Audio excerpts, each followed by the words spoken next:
नमस्कार, स्वागत है आपका आकाशवाणी की अखिल भारतीय युवा पत्रिका युवा भारती में। पत्रिका जो हर बार लेकर आती है नए विषय, नए स्वर, नई सोच और नई उड़ान। आज का अंक खास है कई मायनों में, क्योंकि आज हम बात करेंगे उन लोगों की, उन विचारों की और उन रास्तों की जो युवा भारत को आकार दे रहे हैं। तो बने रहिए हमारे साथ पूरे जोश के साथ। दोस्तों, कभी सोचा है कि जब न टीवी था, न इंटरनेट, न स्मार्टफोन, तो लोग सच कैसे जानते थे, अपनी बात कैसे कहते थे और अन्याय के खिलाफ आवाज कैसे उठाते थे? जवाब है एक अखबार से। एक छापाखाना, थोड़ी सी स्याही और बहुत सारा साहस। उदंत मार्तंड 30 मई 1826 को तत्कालीन कलकत्ता से शुरू हुए इस अखबार के संपादक और प्रकाशक थे कानपुर के निवासी पंडित जुगल किशोर शुक्ल, जो कलकत्ते में वकालत करते थे। यही था हिंदी पत्रकारिता का पहला कदम, और हम इसी ऐतिहासिक दिन के उपलक्ष्य में हर साल 30 मई को हिंदी पत्रकारिता दिवस मनाते हैं। ये सफर आसान नहीं था। अंग्रेजी हुकूमत थी, पाबंदियां थी, हर रोज खतरे से आंख मिलाना था। भारी आर्थिक तंगी और उच्च डाक दरों के कारण यह अखबार बहुत दिनों तक नहीं चल सका और 4 दिसंबर 1827 को इसका आखिरी अंक प्रकाशित हुआ। लेकिन जो बीज उदंत मार्तंड ने बोया, वो पेड़ बनकर खड़ा हो गया।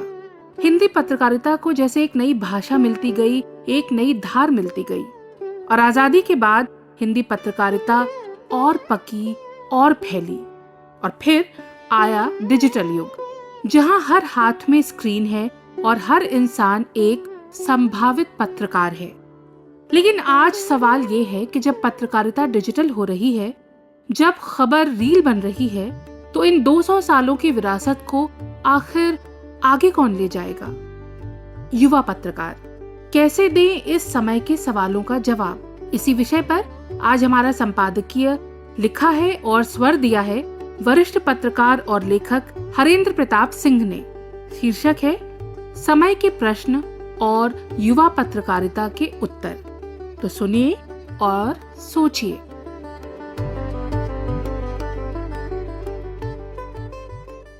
15 अगस्त 1947 के पहले जो हिंदी पत्रकारिता हुई, उसका मुख्य मकसद था देश को आज़ाद कराना और उस समय जो कुछ अंधविश्वास थे समाज में, उसको दूर करना, और कहीं न कहीं प्रत्यक्ष और अप्रत्यक्ष रूप से विकास पत्रकारिता को भी सहयोग करना। तो ये 3 मुख्य मकसद थे पराधीन भारत में।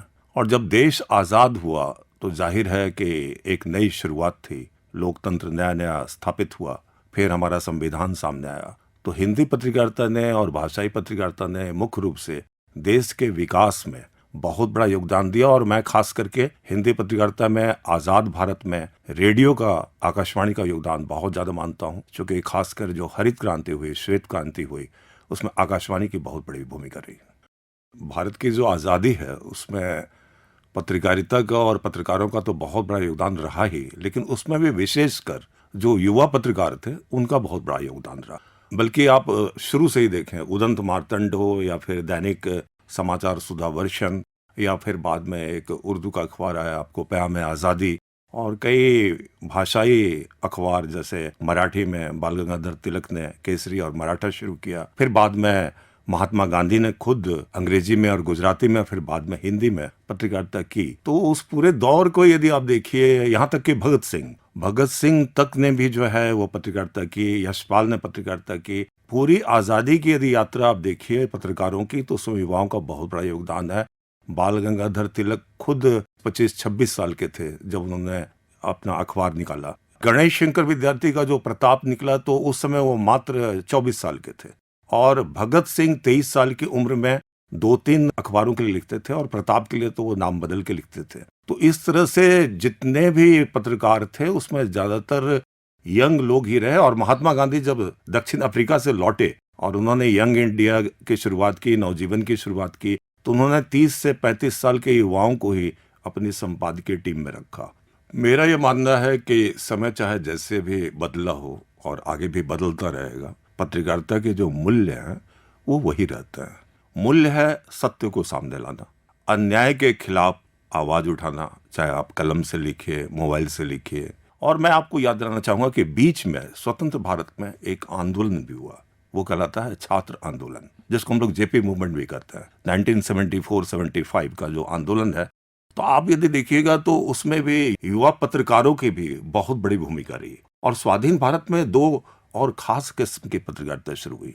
एक खोजी पत्रकारिता, जिसने कहीं न कहीं उन व्यवस्था पे भी जो है एक अंकुश लगाया, जहां कुछ उसने देखा कि गलत हो रहा है। और दूसरी जो एक पत्रकारिता जो एक चरम रूप पे आई, वो है विकास पत्रकारिता। विकास से जो व्यक्ति छूट गया उसको सामने लाना और मानवाधिकार की बात करना, पर्यावरण की बात करना, पर्यावरण के हितों की बात करना, ये 20वीं सदी की पत्रकारिता की सबसे एक विकसित सोच थी। खबर को एक खबर के रूप के साथ साथ विचार के रूप में भी प्रस्तुत करना। जनसंचार का क्षेत्र ये शुरू से युवाओं को आकर्षित करता रहा है, क्योंकि इसमें एक उनको कहीं ना कहीं ग्लैमर भी नजर आता है। मेरा यह मानना है कि पत्रकारिता आज की तारीख में भी एक लोक सेवा है। मुख्य मकसद वही है कि आपको कलम से या शब्दों से या अपने विचारों से आपको समाज की, देश की और मानवता की सेवा करनी है। पत्रकारिता चाहे 18वीं सदी की हो, 19वीं सदी की हो, 20वीं सदी की हो, 21वीं सदी की हो, पत्रकारिता आज भी एक बड़ा ही पवित्र प्रोफेशन है। मैं कहूँगा युवाओं को, आज भी युवाओं को अधिक से अधिक संख्या में इस क्षेत्र में आना चाहिए। हरेंद्र प्रताप सिंह के विचारों ने हमें एक बार फिर याद दिलाया कि माध्यम बदलते हैं मगर जिम्मेदारी नहीं बदलती। और जब माध्यम की बात हो तो एक नाम जहन में हमेशा रहना चाहिए, आकाशवाणी। वो आवाज जो दशकों से घर घर तक पहुंचती रही, वो आवाज जो दूर दराज के गांवों में भी उम्मीद की किरण बनती रही। आकाशवाणी के 90 साल के ऐतिहासिक पड़ाव पर इस अंक में हमारे साथ हैं दिल्ली विश्वविद्यालय में प्राध्यापक, युवा साहित्य और संस्कृति कर्मी विशाल पांडे, जिन्होंने रेडियो को सिर्फ एक माध्यम के रूप में नहीं बल्कि एक सांस्कृतिक संस्था के रूप में देखा, समझा है और इसमें उनकी एक हिस्सेदारी भी रही है। आइए उन्हीं से जानते हैं कि आकाशवाणी की 90 साला विरासत आज के युवाओं के लिए क्या मायने रखती है। मेरे लिए आकाशवाणी केवल एक प्रसारण संस्था नहीं है, बल्कि वह मेरे बचपन की ध्वनि है, मेरे संस्कारों की लय है और मेरी चेतना का एक स्थायी संगीत। आज जब दुनिया तेजी से बदल रही है, संचार के माध्यम बदल रहे हैं, आवाज़ें बदल रही हैं, तब भी मेरे भीतर कहीं एक रेडियो धीरे धीरे बजता रहता है। वही परिचित उद्घोष, वही शब्दों की गरिमा, वही ध्वनि का अनुशासन और वही आत्मीयता। शायद इसलिए मैं आज भी रेडियो सुनता हूँ। टेलीविज़न कब देखा था ये मुझे सचमुच याद नहीं। मेरा बचपन गोरखपुर में बीता, शुरुआती शिक्षा भी वहीं हुई। मेरी माँ शिक्षिका हैं, लेकिन मेरे लिए वे केवल शिक्षिका नहीं बल्कि साहित्य, भाषा और संस्कृति से भी मेरा पहला परिचय कराने वाली हैं। उनका आकाशवाणी गोरखपुर से गहरा संबंध है। वे वहाँ निशा निमंत्रण जैसे साहित्यिक कार्यक्रमों से जुड़ी हैं। मैं अक्सर उनके साथ आकाशवाणी केंद्र भी जाया करता था।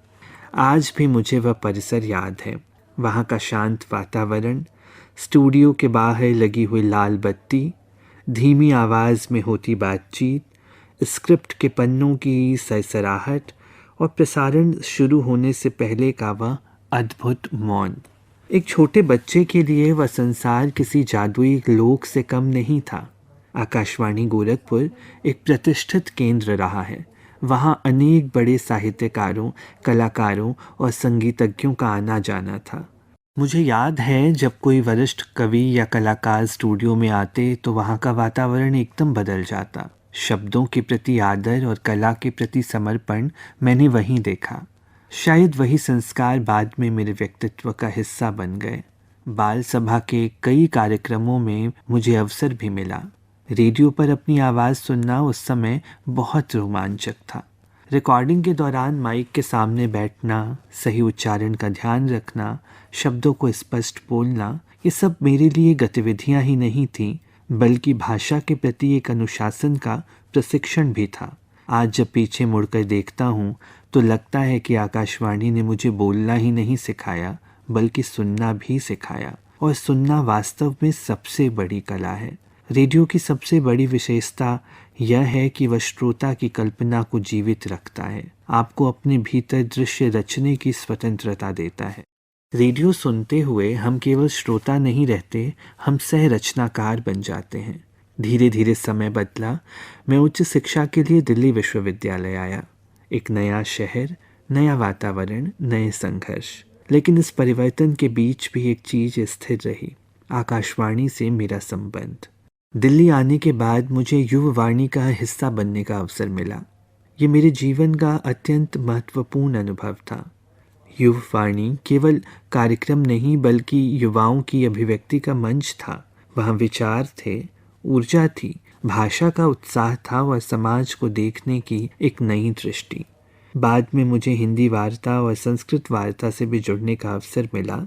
ये मेरे लिए प्रसारण ही नहीं, बल्कि भाषा और विचार की साधना भी रही। आज सोशल मीडिया के समय में सूचनाएं बहुत हैं, लेकिन विश्वसनीयता कम होती जा रही है। ऐसे समय में आकाशवाणी का महत्व और भी ज़्यादा बढ़ जाता है, क्योंकि वहाँ शब्दों के पीछे उत्तरदायित्व है। कई बार मुझे लगता है कि रेडियो सुनना दरअसल अपने भीतर लौटना है, क्योंकि रेडियो हमें थोड़ी देर के लिए दुनिया के शोर से बचाकर शब्दों और ध्वनियों की एक शांत दुनिया में ले जाता है।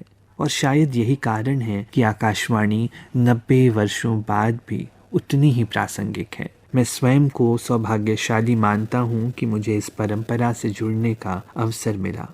मैं अपनी माँ के प्रति भी कृतज्ञ हूँ, जिनके माध्यम से मेरा परिचय इस संसार से हुआ। आकाशवाणी के 90 वर्षों की इस गौरवशाली यात्रा को मेरा विनम्र प्रणाम है। तो जैसा अभी विशाल पांडे ने कहा, आकाशवाणी ने हमेशा ही नई पीढ़ी को अभिव्यक्ति का मंच दिया है और आज की युवा पीढ़ी अभिव्यक्ति के नए नए रास्ते खोज रही है। कोई कैमरा उठाता है, कोई माइक थामता है और कोई निकल पड़ता है अनजाने रास्तों पर, बस एक बैग, एक कैमरा और एक जज्बे के साथ। सफर को कंटेंट बनाना और कंटेंट को करियर बनाना, ये कमाल कर रहे हैं आज के ट्रैवल ब्लॉगर्स।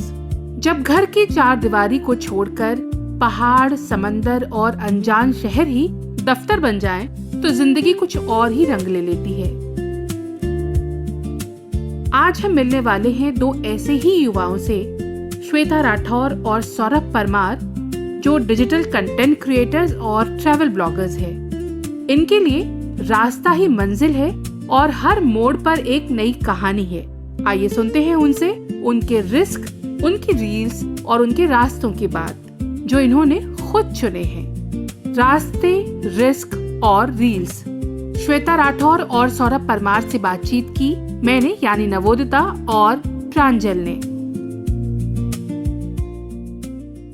आपका बहुत बहुत स्वागत है। आज जब हम एक एआई और एक डिजिटल एरा में रह रहे हैं, यूथ के साथ कनेक्शन बहुत जरूरी है।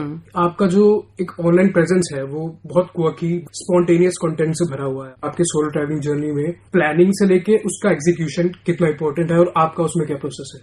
जब हम ट्रैवलिंग शुरू करते हैं तो बिल्कुल अनप्लान करते हैं। हमारी कोई आइटिनरी नहीं होती, क्योंकि हमारे हिसाब से ट्रैवलिंग वैसी ही होती है। जब आप एक्सप्लोर करने जाते हो किसी जगह को और आप मन में बिठा के रखे हो हमें ये करना, ये करना, ये करना, ये करना है, तो खत्म है वहां पे एक्सप्लोरेशन, क्योंकि आप टारगेटेड ट्रैवल कर रहे हो। तो हम जब भी प्लान करते हैं तो हम बस जगह को देखते हैं, ये हमें पसंद आ रही है जगह, चलो चलते हैं। कैसे जाना है वो उसी दिन डिसाइड होता है। आपको बस से जाना है, आपको फ्लाइट से जाना है, आपको ई रिक्शा लेके जाना है, इट्स अप टू यू। और आइटिनरी की बात तभी आई जब हम फॉरेन ट्रैवल करना शुरू किए, क्योंकि वहां पे नेसेसिटी बन जाती है। आपको दिखाना है वीजा ऑफिसर को कि आइटिनरी एक सर्टेन वे में होनी चाहिए। वहां पे भी हम कोशिश करते हैं कि जितनी फ्लेक्सिबिलिटी हो सके हमारे प्लान में हम उतना रखें। और ट्रैवलिंग करते समय आपको बहुत ही स्मार्टली चलना होता है, बेवजह रिस्क नहीं ले सकते हैं। जैसे यूथ जो है या सोलो ट्रैवलिंग वाली जब बात आती है तो मोस्टली ऐसी आती है कि इज इट सेफ, कैसे हम जाएं, कैसे बजट हैंडल करें। मान लीजिए आपका बजट 10,000 है, आप प्लान कीजिए आसपास की जगहों का, हो सकता है कि आपकी जो ट्रैवलिंग हो वो 1000-2000 में ही हो जाए। तो अगर आपको ट्रैवलिंग शुरू करनी है तो सबसे पहले तो आसपास की जगहों को घूमना शुरू कीजिए, देखिए कि आपको कितना मजा आ रहा है और क्या एक्सप्लोर करने में मजा आ रहा है। तो उससे आप ना लॉन्जेविटी ला सकते हैं। अगर आप आगे जाएंगे ना बड़े स्टेट्स में किसी भी ऐसी जगह पे जा रहे हैं जो अनएक्सप्लोर्ड है और आप अकेले ट्रैवल कर रहे हैं तो आपको डर नहीं लगेगा, क्योंकि आपको हैंडल करने का तरीका आता होगा। सौरभ, आपसे ये जानना चाहेंगे, जितनी आसानी से श्वेता ने ये कहा कि हम एकदम उसी दिन प्लान करते हैं, लेकिन फिर भी आपका पर्पस तो ये है कि उस चीज को आपको कवर करना है और आप उसको किसी भी तरीके से आपको देखने सुनने वालों के सामने रखना है। क्या वाकई ये इतना स्पॉन्टेनियस होता है या फिर? मुझे लगता है श्वेता ने झूठ बोला है, इससे भी ज्यादा स्पॉन्टेनियस है। अच्छा। हाँ, क्योंकि हम लोग जो पूरा का पूरा कंटेंट है स्टोरी के अराउंड रिवॉल्व करता है। हम लोगों ने जब इनिशियली ट्रेवल स्टार्ट किया था तो हम सिर्फ ये नहीं करना चाहते थे कि मैं यहाँ पे जा रही हूँ, ये करना चाह रही हूँ। हम लोग सच में एक बहुत ही ऐसी जगह पे फिक्स थे दोनों के दोनों अपने लाइफ में कि हम वहां से निकल नहीं पा रहे थे। She was working in corporate office और मैं वीडियो एडिटिंग कर रहा था। जब इसने जॉब छोड़ी श्वेता ने, तो हमने सोचा कि हम इसको ना एक आइडिया बेस लेके चलते हैं, कंटिन्यूटी रखते हैं इसमें। तो इनिशियली ऐसा हुआ कि जब हमने स्टार्ट किया तो हमने एक स्टोरी जनरेट की। स्टोरी मतलब वो रियल लाइफ से ही जनरेटेड थी कि श्वेता ने अपनी जॉब छोड़ी है और जॉब छोड़ के उसने ट्रेवलिंग करना शुरू किया है। बट ट्रेवलिंग के लिए आपको पैसे चाहिए और स्टार्टिंग में हमारे पास सिर्फ ऐसे 10-12 हजार रुपए थे दोनों के पास मिला के, ये हमारी सेविंग्स थी। तो हम लोगों ने एक हफ्ता ट्रेवल किया। एक हफ्ता जब हमने ट्रेवल किया तो हम लोगों ने सोचा कि मैं पूरा कंटेंट संभालूंगा और तुम पूरा फाइनेंस संभालो। तो ये हमारी स्टोरी चली। तो क्या हुआ कि विद इन 3 मंथ्स हमारे 1 मिलियन सब्सक्राइबर हो गए थे और सिर्फ 10,000 से हमने शुरू किया था उस टाइम। आपके जवाब में एक्चुअली 2-3 ऐसे पॉइंट आए जहां पर मेरे अंदर कुछ क्यूरियोसिटी है। एक तो ये कि जब आपने बोला कि श्वेता ने अपनी नौकरी छोड़ी, आई वुड होप कि आपके अंदर भी वो एक सेंस ऑफ नर्वसनेस, वो इनसिक्योरिटीज होंगी कि छोड़ तो दी, आगे कैसे होगा। और जो आपने एक जिक्र किया कि आपके पास 10,000 फॉलोअर्स थे, वो 10,000 भी कैसे आए। और दूसरा ये कि आपने ये कहा कि जो चीजें आप कह रहे हैं, आप स्टोरी सोचते हैं, हम लोग तुरंत उसको करना चाहते हैं। कभी कोई आपके आसपास कोई सोशल ऐसी चीज है जो आपको ज्यादा इम्पैक्ट करी है, पॉलिटिकल है, या जानबूझ के आप ऐसे कंटेंट से दूर रहना चाहते हैं जहां पे किसी भी तरह के डिस्प्यूट की कोई गुंजाइश हो? हम लोग का जो मेन कॉन्सेप्ट है और जो कंटेंट का मेन कोर है वो ये है कि हम लोगों को ना दुखी नहीं करना चाहते। There is a lot of sadness going on और चीजें होती रहती हैं आसपास। अगर हम किसी भी चीज को टच करें तो आप कभी भी सही या गलत नहीं हो सकते पूरी तरह से। देखिए, हम थोड़ा सा ना हैप्पीनेस स्प्रेड करना चाहते हैं अपने आसपास, तो इसलिए हम उन टॉपिक से थोड़ा सा दूर रहते हैं। हमारा चैनल ऐसा नहीं था कि यहाँ सुपर पॉपुलर है और लोग वीडियोस देख रहे हैं, वो ये 1-2 वीडियो पे व्यूज आ गए थे, इस वजह से हमारे फॉलोअर्स हो गए थे। हमने बेसिकली ये सोचा कि हम ऐसे वन ऑफ करके नहीं चल सकते हैं, हमें थोड़ा सा कमिट करना पड़ेगा क्योंकि हमें करना था ये। श्वेता, एक सवाल और बनता है आपसे बीच में कि आप एक जॉब में थी, तो उस जॉब को छोड़ते वक्त कुछ तो आपने पैटर्न देखा होगा कि कुछ तो बेहतर कर सकते हैं। सबसे बढ़िया बात मेरे अंदर मुझे यही लगती है कि मैं बहुत इम्पल्सिव हूँ। जैसे कि आप बंजिंग जंपिंग करने जा रहे हो तो आप साथ में ये भी रखो कि आप बैकआउट भी बैकआउट नहीं करना मुझे। ये मेरे दिमाग में लेकिन बात कौनती रहती थी कि तू सरवाइव कैसे करेगी, घर से पैसे नहीं लेने, सबको इंडिपेंडेंट तो हो गए अब। तब मैंने शुरू की फ्रीलांसिंग। पहले शुरू किया अपने आसपास के लोगों से, फ्रीलांसिंग के बारे में इतनी नॉलेज नहीं थी और कोई आसपास कर भी नहीं रहा होता। तो फिर मैंने थोड़ा सा और एक्सप्लोर किया तो मुझे पता चला कि फ्रीलांसिंग वेबसाइट भी है मैडम। जैसे फिर मैंने अपनी प्रोफाइल बनाई। फ्रीलांसर्स की ना अलग दुनिया है। कुछ जो अभी यूथ अभी हमारे इस प्रोग्राम को सुन रहे हैं तो उनके लिए आप क्या बता सकती हैं जो कौन सी ऐसी वेबसाइट्स हैं जहाँ पे उस हिसाब से हमें अपनी प्रोफाइल को चेंज करना पड़ा? Can you give some examples? हाँ, जैसे एक वेबसाइट है फ्रीलांसर, अपवर्क है, एक फाइवर है, तो ये ना पॉपुलर वेबसाइट्स हैं। तो जब हम इंस्टाग्राम या यूट्यूब पे कंटेंट देखते हैं तो हर एक कंटेंट का एक यूएसपी होता है। जब हम आपका कंटेंट देखते हैं तो उसका एक यूएसपी है कि यूनिक वॉइस ओवर्स होते हैं, संस्कृत का यूज करते हैं, कभी शुद्ध हिंदी का यूज करते हैं। कुछ वर्ड्स हैं जैसे आप रेलवे को बहुत अलग प्रोनाउंस करते हैं, लोपरगामिनी। हाँ। और उसके पीछे का इंस्पिरेशन क्या है? इंस्पिरेशन एक तो देखो, हिंदी ना बहुत सुंदर है, मतलब हिंदी बहुत ही प्यारी लगती है। हमने स्कूल में वैसे सीखा नहीं है जिस तरह से हमें सीखना चाहिए था, तो हम कोशिश करते हैं कि हम अपने माध्यम से हम खुद भी सीखें। हम हर बार जब स्टोरी लिख रहे हैं, जैसे ये स्टोरी लिखने बैठा है, जैसे अभी मैं बोलूंगी ना तो कंप्लीट हिंदी नहीं बोल पाऊंगी, मुझे कुछ कुछ वर्ड्स जैसे इंग्लिश वर्ड्स जो कॉन्वर्सेशनल इंग्लिश होती है तो उसमें जैसे अभी बोला मैंने तो नहीं आती, तो हम लोग कोशिश करते हैं कि इसकी हिंदी लेके आते हैं क्योंकि लगता है हमें बेहतरीन हिंदी, और हमें ऐसा लगता है कि लोगों को ना बहुत मजा आता है हिंदी सुनने में, जैसे हमें मजा आता है। बाकी आधा हिस्सा इसका भी है इसमें। मुझे लिखने का बहुत पहले से शौक था। हमने एक वीडियो बनाई थी बहुत पहले, भारत माता टेम्पल है। जब हम वहाँ पे गए तो मैंने सोचा कि यार अगर यहाँ पे इतने सारे गॉड्स हैं, गॉडेसेस है, हमारा पहला टेम्पल विजिट था वो म्यूजिक, तो हम उनको ऐसे साधारण भाषा में बोल नहीं सकते हैं, हमें थोड़ा सा रिस्पेक्टफुल करना पड़ेगा। तो जब हमने किया तो हमें खुद अच्छा लगा। और दूसरा, हम एक तरह से हिंदी को थोड़ा सा ना प्रमोट भी करना चाहते थे कि हम ना मुहावरों का बहुत इस्तेमाल करते हैं। आपने एक इंडिया सीरीज शुरू की थी जिसमें आपने 500 डेज का चैलेंज लिया था, आपने पूरा इंडिया घूमा था। तो अगर उसके बारे में कुछ एक्सपीरियंस शेयर करना चाहें, और लद्दाख से लेके कन्याकुमारी तक हर राज्य में अलग कल्चर है, अलग भाषा है, अलग खाना है, तो कुछ एक्सपीरियंस और कुछ ऐसी चीज जो जिससे आप एनकाउंटर हुई हो। एक तो भारत कितना भी घूम लो खत्म नहीं होने का है। बहुत जगह कवर की, बहुत सारे लोगों से मिले, बहुत सारे स्टेट्स में गए, लेकिन अभी तक स्टिल ऐसे लगता है हमें जब कोई वीडियो आती है कि अरे यार यहाँ तो गए ही नहीं, ये तो एक्सप्लोर ही नहीं किया। और दूसरी बात यह है कि बहुत कुछ जानने को मिला। और बताइए ऐसे बहुत सारे मोमेंट्स थे जहाँ पे हमें लगा कि जब आप घूमना शुरू करते हो तो आपको रियलाइज होता है कि ये हमारा जो भारत है ना,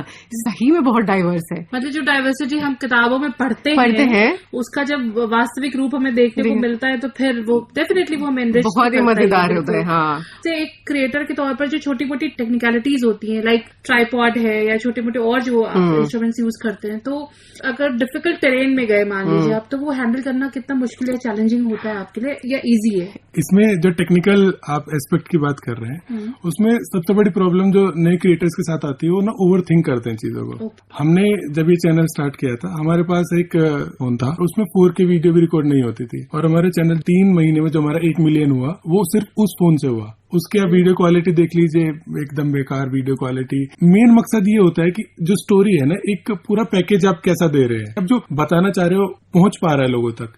आपको सुंदर नहीं दिखाना है, हर चीज सुंदर नहीं हो सकती है, या फिर हर चीज आसान नहीं हो सकती है। तो जो हमारे पास है सबसे पहले में उससे ही स्टार्ट करना चाहिए, वही इस्तेमाल करना चाहिए। पहले हमारे पास कैमरा था, फिर हमने गोप्रो भी लिया, फिर हमने अलग अलग कैमराज खरीदे, लेकिन फिर हमें बाद में पता चला कि ये सब ना बस हिंड्रेंस है, ये सब हमारी उसमें काम में बाधा डाल रहा है।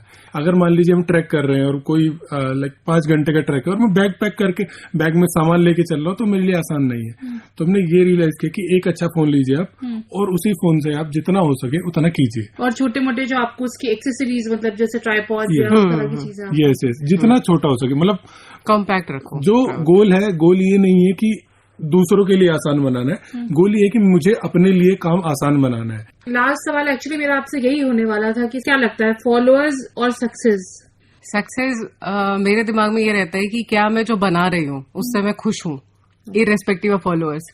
हमें ऐसा लगता है, जो हमने इतने 4 सालों में एनालाइज किया है, कि हमारी रीच बहुत ज्यादा है। हम जब लोगों से बात करते हैं बहुत मजेदार लगता है। ये है सक्सेस हमारे लिए, कि हमारी बात जो है वो उस तरह तक पहुंची कि लोग मजे ले रहे हैं उसके, और लोग उसको बहुत दिन तक याद रख रहे हैं। आपने जो वो वाली वीडियो बनाई थी ना, उसमें जो आइसक्रीम खाई थी, और बहुत मजा आया था, वो जो बच्चे, तो वो है सक्सेस हमारे लिए। फॉलोअर्स हमारे लगभग 700K इंस्टाग्राम पे, जैसे 5 मिलियन उस पे यूट्यूब पे है, तो वो हमारे लिए नंबर है बस। जब तक हमें ऐसा नहीं लगता कि जो हम दे रहे हैं वो 100% हमारा है, हमको मजा आता है, हम उसमें कंटेंट बनाते हैं। आपके पास जो है, जैसा है वहां से स्टार्ट करो। Put yourself in front of the camera, don't expect, and it will work out, अगर आपने इनफ मेहनत करी है तो। श्वेता और सौरभ की बातें सुनकर एक बात साफ हो जाती है कि आज के युवा के लिए करियर का मतलब बदल चुका है। वो अपने लिए नए नए रास्ते ढूंढ रहे हैं, अपनी अभिव्यक्ति के लिए और उससे अपने रोजगार के लिए। लेकिन हर युवा का सपना और हर युवा की परिस्थिति एक जैसी नहीं होती। कोई घर से दूर पहाड़ों पर कंटेंट बना सकता है, तो कोई घर की जिम्मेदारियों के बीच अपनी पढ़ाई पूरी करने का सपना देख रहा होता है, और पढ़ाई भी ऐसी जिससे भविष्य में रोजगार की कुछ उम्मीद हो। और ऐसे में एक नाम जहन में आता है भरोसे का, इंदिरा गांधी राष्ट्रीय मुक्त विश्वविद्यालय यानी इग्नू, जहां शिक्षा की कोई सीमा नहीं, ना उम्र की, ना दूरी की, ना परिस्थिति की। आज हमारे साथ हैं इग्नू के क्षेत्रीय निदेशक डॉक्टर कीर्ति विक्रम सिंह, जिनसे हम जानेंगे कि रोजगार परक शिक्षा के क्षेत्र में इग्नू किस तरह नए आयाम छू रहा है, और क्या युवाओं के लिए वाकई यहाँ आकाश जितनी संभावनाएं हैं।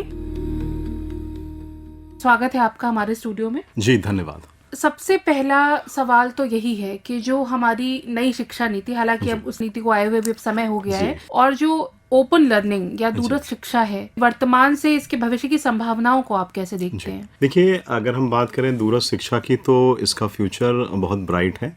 ये एक ऐसी शिक्षा पद्धति है कि इसमें विद्यार्थी को केंद्र में रख के सारी मेथोडोलॉजी डिज़ाइन की जाती है। मतलब इसमें हम लोग ये प्रयास करते हैं कि विद्यार्थी को कुछ हम ऐसी सहूलियतें दें कि वो अन्य काम अगर कर रहा है पढ़ाई के साथ साथ, मान लीजिए स्वरोजगार कर रहा है या किसी रोजगार में है, कोई गृहिणी है या कोई किसान है, तो उनको सहूलियतें मिलें कि वो अपने पेस के अनुरूप अपनी पढ़ाई कर सकें। मुझे लगता है कि ये समय की मांग है और यही प्रयास सरकार का भी है। तो आपको क्या लगता है कि अभी जो जन सामान्य में जो जागरूकता है इस तरह की पढ़ाई को लेकर, इस तरह के कोर्सेज को लेकर, पाठ्यक्रम को लेकर, वो किस स्तर पर है और उसको बेहतर करने के लिए हमें क्या करना चाहिए? जागरूकता का स्तर तो काफी अच्छा है, खासतौर से कोविड के बाद जब लोगों ने देखा कि सारे वेज एंड मीन्स बंद हो गए हैं लर्निंग के, तो वहां पर दूरस्थ शिक्षा एक बहुत इंपॉर्टेंट विकल्प के रूप में उभर के आया और अब ये युवाओं की एक तरह से चॉइस बन चुका है, खासतौर से ऐसे युवा जो कंपटीशन की तैयारी कर रहे हैं तो उनको एक उच्च कोटि की अध्ययन सामग्री मिलती है जिसको अगर वो पढ़ते हैं तो उनके कंपटीशन में सेलेक्ट होने के संभावनाएं बहुत अच्छी हो जाती हैं। प्लस वो अध्ययन अपने हिसाब से कर रहे हैं, जैसे उन्हें अगर मान लीजिए कोई कॉम्पिटिटिव एग्जामिनेशंस के लिए कहीं पर कोई काउंसलिंग लेनी है या कॉलेजेस में जाना है या संस्थानों में जाना है तो वो उसको भी कर सकते हैं। तो कहीं ना कहीं वो अपने समय का ऑप्टिमम यूटिलाइजेशन कर पा रहे हैं। प्लस जो दूरस्थ शिक्षा के कोर्स राष्ट्रीय शिक्षा नीति आने के बाद से जो डिजाइन किए जा रहे हैं उस पे ट्रेडिशनल कोर्सेज में भी स्किलिंग का कंपोनेंट है। जी। तो अगर आप सामान्य बीए, बीकॉम, बीएससी भी कर रहे हैं तो उसमें स्किलिंग के ऐसे कंपोनेंट हैं कि अगर आप जो सरकारी सेवा हैं उसकी ओर जाना चाहते हैं तो बहुत अच्छी बात है, नहीं जाना चाहते हैं तब भी इन कोर्सेज को अगर आप करते हैं तो रोजगार और स्वरोजगार की संभावनाएं बहुत अच्छी रहती। ऐसे ही जो बच्चे, जो स्टूडेंट्स हायर एजुकेशन प्राप्त कर रहे हैं वो भी अगर स्किलिंग करना चाहते हैं तो उनके पास भी अवसर है। तो यहाँ पर सरकार ये प्रयास कर रही है कि हमारा जो युवा हो वो स्किल्ड हो और एजुकेटेड हो। जिनकी पढ़ाई में कुछ ब्रेक लग गया किसी भी कारण से, जी, वापस अगर एक ब्रेक के बाद उन्हें पढ़ाई शुरू करनी है तो किस तरह इस रास्ते पर आगे बढ़ सकते हैं? अगर इग्नू की बात करें तो देखिए, ब्रेक के बाद अगर पढ़ाई करना चाहते हैं तो इग्नू तो इसीलिए बना हुआ है। कोई माइग्रेशन, कोई टीसी की आवश्यकता नहीं है। आपके मन में इच्छा जागी कि हमारी पढ़ाई छूट चुकी है या हमें अपने नॉलेज को इनहेंस करना है, आप विश्वविद्यालय के किसी पर्टिकुलर पाठ्यक्रम में एडमिशन प्राप्त कर सकते हैं। कोई मैक्सिमम एज लिमिट नहीं, मिनिमम एज लिमिट है। 10+2 आपने किया हो, ज्यादातर कोर्सेज में एलिजिबिलिटी है। तो लाइफ लॉन्ग लर्निंग को इग्नू सपोर्ट करता है। एडमिशन की जो मेथोडोलॉजी है वो ऑनलाइन है। सिंपल इग्नू की वेबसाइट पे जाएंगे, एडमिशन का जो लिंक है उस पर क्लिक करेंगे, डॉक्यूमेंट्स अपने सबमिट करेंगे, फीस पे करेंगे और अगर वो सारी चीजें सही हैं तो उनको एडमिशन ग्रांट कर दिया जाएगा। देखिए, हमारे former president doctor APJ Abdul Kalam साहब ने कहा था कि we do not have equal talents but we get opportunities to develop our talent. यानी हम सभी के टैलेंट बराबर नहीं होते मगर हमें अवसर मिलता है अपने टैलेंट को बढ़ाने का, अपने स्किल्स को अपग्रेड करने का, अपने नॉलेज को अपडेट करने का। तो ये सारे ऑप्शंस इग्नू जनमानस के द्वार पर उनको उपलब्ध कराता है। अब लोगों को करना क्या है कि एक कदम आगे बढ़ाना है, इन अपॉर्चुनिटीज को ग्रहण करना है। बहुत बहुत धन्यवाद आपका। तो दोस्तों, आज की इस पत्रिका में हमने की बेहद खास बातें। हरिंद्र प्रताप सिंह से हमने जाना कि पत्रकारिता की जिम्मेदारी कभी पुरानी नहीं पड़ती और युवाओं को तो इसमें एक खास भूमिका निभानी है। विशाल पांडे ने बताया कि आकाशवाणी की आवाज और 9 दशकों के इतिहास में युवाओं की भी एक बेहद महत्वपूर्ण भागीदारी रही है। हमने सुना श्वेता और सौरभ से कि हिम्मत हो तो रास्ते खुद बन जाते हैं। और फिर डॉक्टर कीर्ति विक्रम सिंह से हमने जाना कि शिक्षा के दरवाजे सबके लिए खुले हैं। आपको तय करना है कि किस शिक्षा के जरिए आपको कौन सा रोजगार चुनना है। तो फिर मिलेंगे युवा भारती के अगले अंक में। पत्रिका में हमारे सहयोगी रहे नेत्रा और प्रांजल के साथ नवोदिता को अनुमति दीजिए। नमस्कार।